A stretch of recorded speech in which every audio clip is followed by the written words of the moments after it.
What is charge and current? The best way to try to explain charge is, at GCSE you don't need to know the full depth of it, but it's almost a measure of the ability of something to carry energy.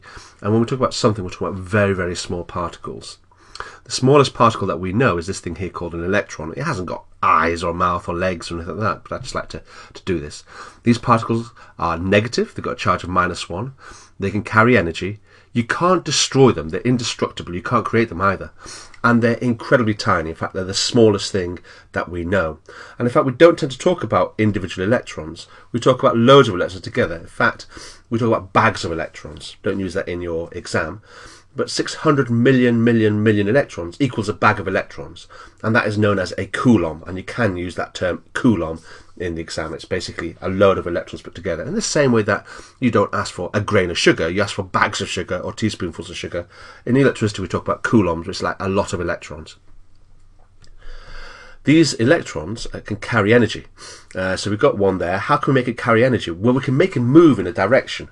And because it's got a negative charge, if we put a negative charge beside the electron, it will be repelled and move in the opposite direction, which is what we see here.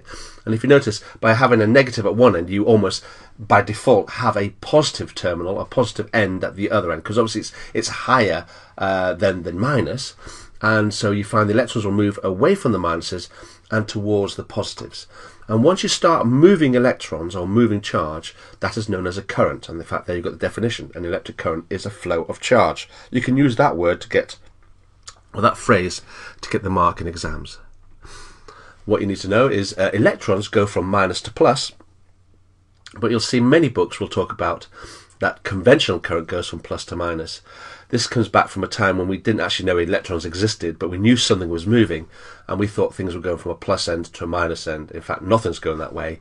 It's going from minus to plus, but we couldn't change all the textbooks at the time and all the rules, so those are the two versions. Electron current goes from minus to plus, conventional current goes from plus to minus.